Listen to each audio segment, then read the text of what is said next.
गोसाई कृपा करो महाराज हनुमत कृपा करो महाराज हनुमत कृपा करो महाराज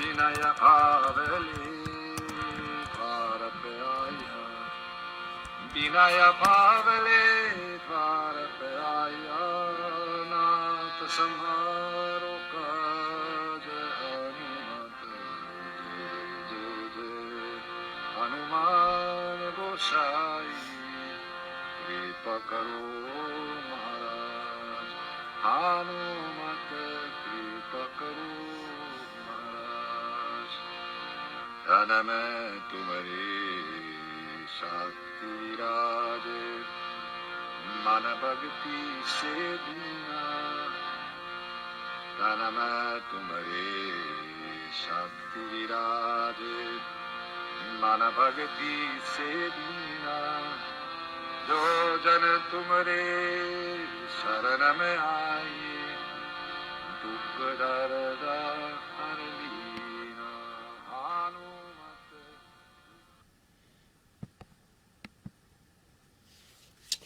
So, morning.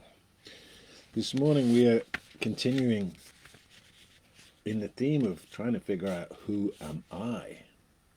And maybe not even just figure it out, but experience it directly. And as a basis, we're using this statement from Ramana Maharshi, amazing guy, amazing man, very radical. And he said, under whatever name and form one may worship the absolute reality, it would only be a means for realizing that perfect being without name and form. Under whatever name and form one may worship the absolute reality, it would only be a means for realizing that perfect being without name and form. That alone is true realization, wherein one knows one's true being in relation to that reality and realizes one's identity with it by being absorbed into it. One realizes one's identity with it by being absorbed into it. So, how does it begin? It begins with the idea that someone says, "Who are you?" And you reply, "Oh, I am the part that I'm playing in the movie of my life. I'm a light worker, or I'm a multidimensional being, or I'm a father, or I'm a guitar player, or I'm a wounded being, from my past, or I'm carrying a wounded child, or I'm a great meditator, or I'm a lonely person, or I'm very high consciousness, or I'm very low consciousness, or all of these things that we identify as. I'm very clever, I've got these opinions, I've done these things, I am what I have, I've got 2 cars. All of these things we identify as. But that hasn't brought us relief from the existential dilemma of not knowing who we truly are. We try all these versions and we spend our lifetimes identifying as different things. But these identities are ephemeral and they don't really work for us. And they are the cause of our suffering, because they keep us separate from what actually is. So comes a point in our journey where we realize this, that it's not by creating a new identity or a spiritual identity that we realize the self. Oh, I'm going to take the highest identity. I'm going to be a lover of Krishna. I'm going to be a lover of God. But this is still an identity taken. When you are who you are, no doubt you will be loving God. But to take that as an identity and think that's who you are, without realizing the self and the self's relationship to all that is, would be a missing out. In fact, you can't really be a devotee. You can't really be in that flow of bhakti until you've realized who you truly are. Otherwise, it's an act. Because real devotion is life loving itself. Not you loving something about life. That you that does all these, invents all these identities, that's the problem. We're not here to invent an identity. We have one.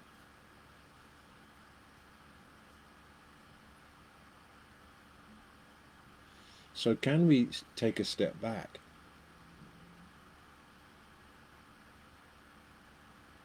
and see what it is that's generating these identities? Some of them are really great, aren't they? Oh, I'm going to have an identity. I'm going to be a servant. That's the right thing to do. I'm going to be a servant. Some of them are not so great. Oh, I'm not good enough. I'm terribly damaged and broken. I'll be sad and carrying a burden all my life. I thought that at one point. I was resigned to carrying a burden all my life. But the universe wasn't having it. So where do these identities get created? And what is the medium of their creation? These identities get created in the mind.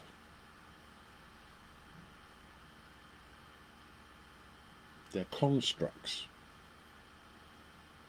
A little bit of this and a little bit of that and a little bit of this and a little bit of that. Oh, that's happened. That means this, so I'm that.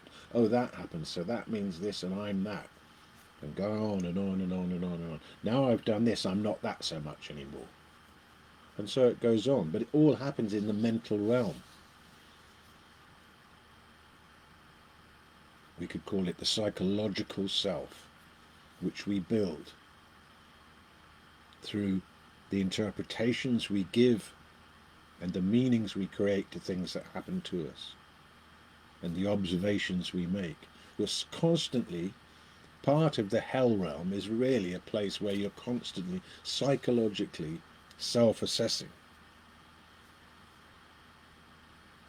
How am I feeling? What's that about? What does that make me look like to myself? Or what does that make me look like to others? Oh, what's this? What's that? What's this? Constantly psychological self-assessment, masquerading as the pursuit of self-knowledge. If I can just understand the psychological self, I can just understand myself, then I'll be clear about who I am. Well, no, you won't. Partly because it's always changing, and partly because the angle that you look at it from determines how it turns up for you. And there isn't actually anything there anyway. So what is he talking about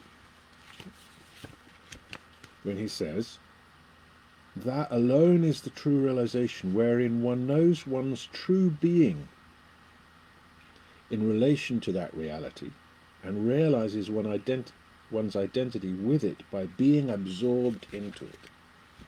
So we start with that psychological self and we wake up to realize, uh-oh, fantastic, that's not who I am. How do I know it's not who I am? Because I'm observing its madness, or I'm observing its greatness. I'm the one who knows that I'm unhappy. I'm the one who knows that I can't find peace. I'm the one who knows that I feel shame or whatever. But the one who perceives the shame is not ashamed. So maybe that's the direction to go in. One realizes one's not the psychological self, that the identity that has been created in that, is troublesome and is not a happy identity. And of course, the more special you are, then, the more effort it takes to keep that up. So we have to leave the psychological self, because the truth of the matter is that we're not going to fix it. It's not fixable. It's not when you fixed your psychological self that you become the self. You find the true self that you always knew was there, and you become it. No, it's not through this sorting out the psychological self. So let's put that down for a moment. The ego self, let's put it down for a moment. The part you're playing, every aspect of it, put it down. The part you're playing is the body you've got. Let's put that down for a moment. And that's a big one, isn't it? Let's just for a moment try this. We're sitting here, right? Becoming present, become still. And feel your body. But feel it from the inside. So there's the top of your head. You can feel it on the inside. Your skull, feel it from the inside. Feel what's going on in your skull. Feel what's going on, feel your arms from the inside. Feel your body, the trunk of your body from the inside. Feel your thighs and the ache in your knee or whatever from the inside. And now do the same thing from the outside.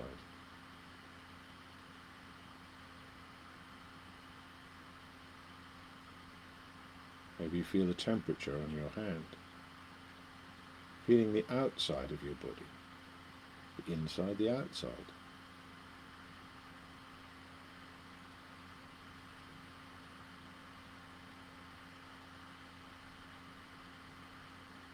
If you can feel your body from the outside and the inside, where are you?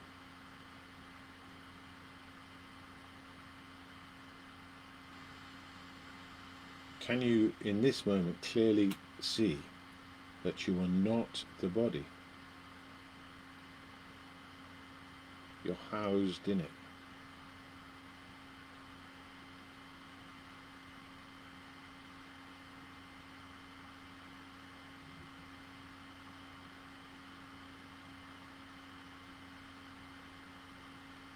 The body is the outfit that you wear to play the part that you have in this life.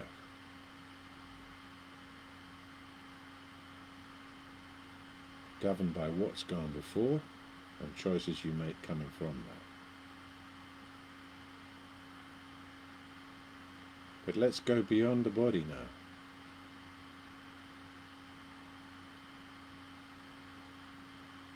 All that we've made of the past, let's just put that down for a moment. All our concepts that come with the part we play, let's put that down for a moment.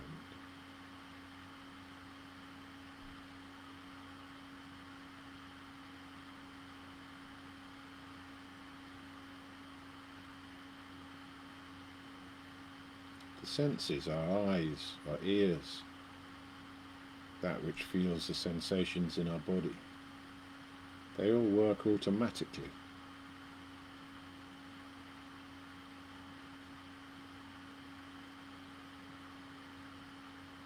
For who?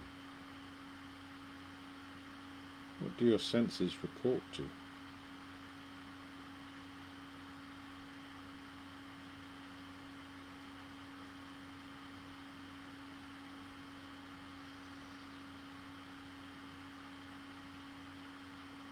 And there's the observer.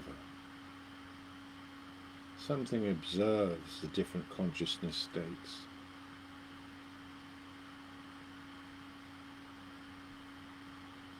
Some people take medicine, or psychedelics. When you go into a psychedelic state, it's observed.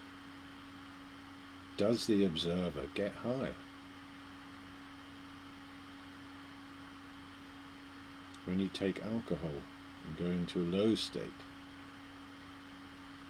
does the observer get pissed?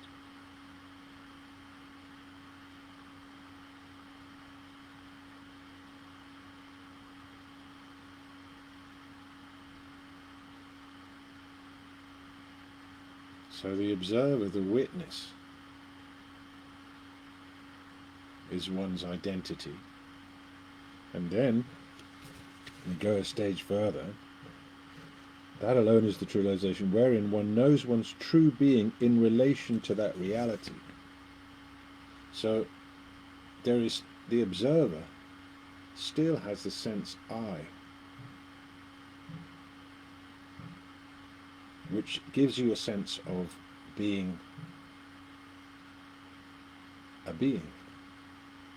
But by going into the observer, it's like a lens, and you realize that what's on the other side of that is awareness. There isn't actually you sitting there observing. What's looking out through you is awareness. Wherein one knows one's true being in relation to that reality and realizes one's identity with it by being absorbed into it. So we put down the ego self, we put down the psychological self, we put down the bodily awareness, and we come in and we come in and we find the I am. And we rest as the I am, and then realize that the I am is actually one and part and parcel with, absorbed by the great I am, or the great being, or the full presence of all life. Existent in every moment, underlying every single moment, never moving, never changing, supporting and generating everything that happens, the substratum of all life. And we find our place there. How did he put it? Wherein one knows one's true being in relation to that reality. What is your relation as a being to that reality? How are the two connected?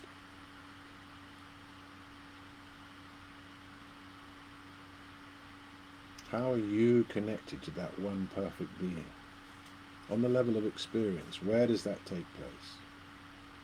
Can you feel it? It's very simple. It's not difficult, and it's not easy either. A sense of self and sense of the self, and realizes one's identity with it by being absorbed into it.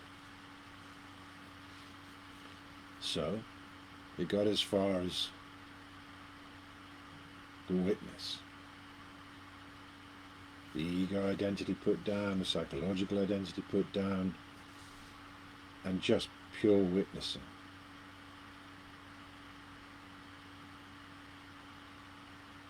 But still I am the witnesser. To be absorbed by it is to drop that as well. Absorbed by it. Surrender to it.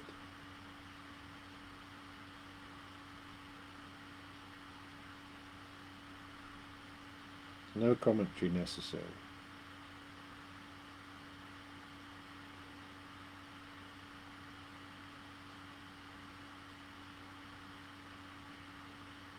that the pure sense I is non-different to the great animus.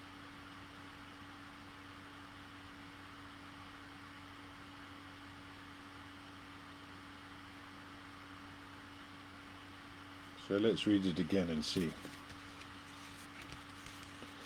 Under whatever name and form one may worship the absolute reality, so that means people worship the absolute reality in the form of a god, or in the form of nature, or with all kinds of different names.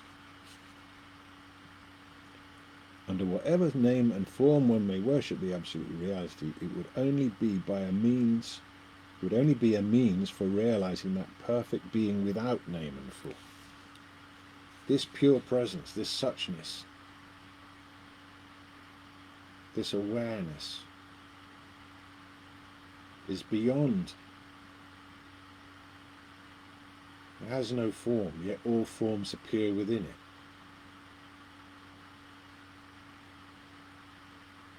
Ephemeral,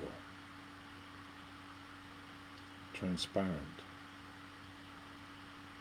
having no real substantiality. All forms are like this, appearing in that perfect being, without name or form. Can't be named. It can't be turned in. When you name something, you turn it into a thing.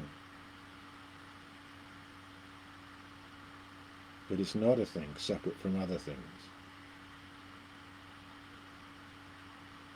It is what is.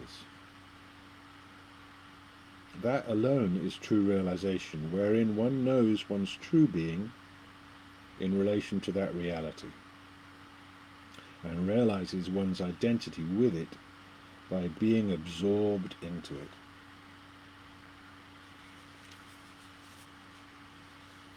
After a while, to start with, the idea of letting go completely of the part that we're playing in the movie of our lives is kind of scary. We'd rather have a spiritual identity, but the truth calls us to let go of everything. And what we find when we do that is this one pure presence. And it's not even us looking at it. We look at it, and then we realize we are it. And that dualism of a subject looking at an object, that collapses. The dualism of within and without collapses. And all that's left is this perfect being. Inconceivable.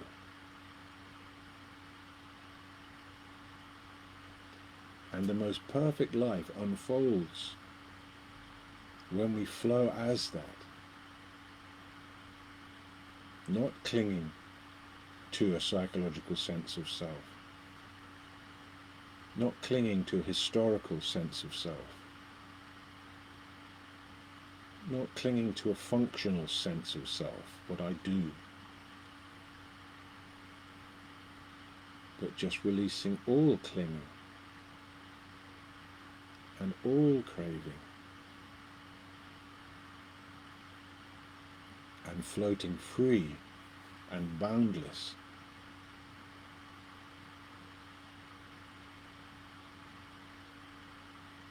In this perfect presence.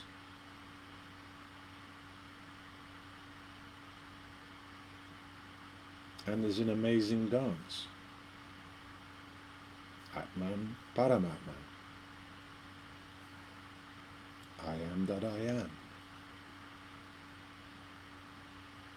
As long as we're in bodies flowing along, we will have a subtle sense of individuation.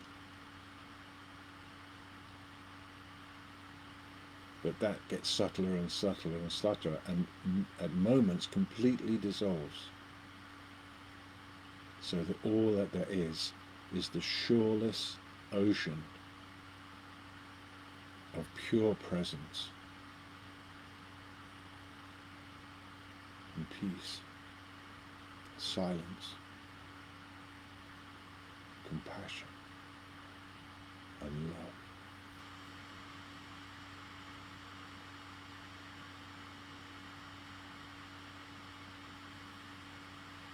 You don't have to remember it because it's here all the time. The idea of being separate from it is always an idea. Oh, I don't feel it. I can't see it. Oh, I've lost it. Nonsense. There is only it.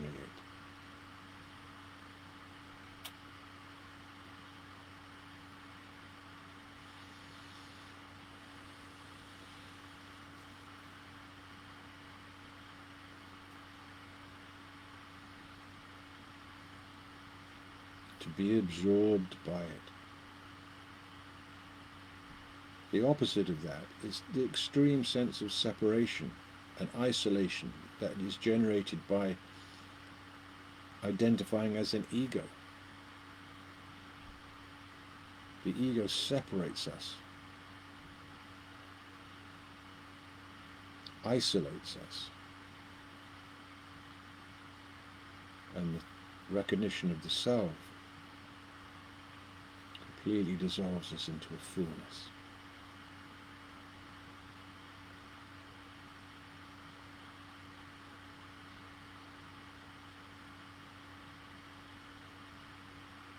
And in that place, the past isn't pushing you forward. The past catches up and dissolves into the presence, and you stay as presence. And everything resolves. And amazingly, the clinging that we had to our psychological imaginations about who we were dissolves. And we recognize ourselves as freedom itself.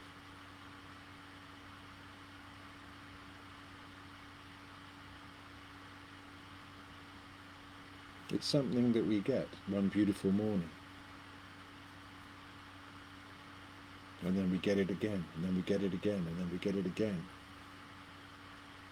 And each time we get it, it works its amazing magic on our ignorance and burns it up.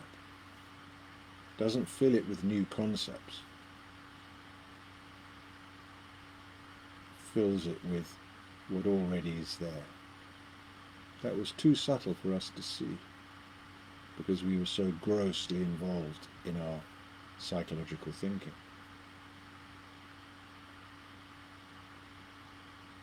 And then that's relief supreme. Then that's very joyous. Because there are some things that you can't unsee. There are some things you can't come back from in the most wonderful way.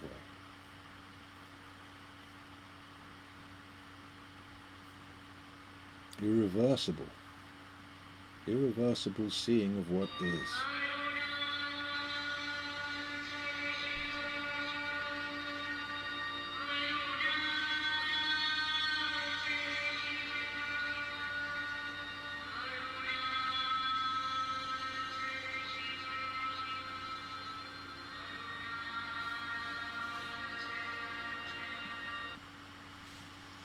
So if you want to see these videos again, they're on my YouTube channel,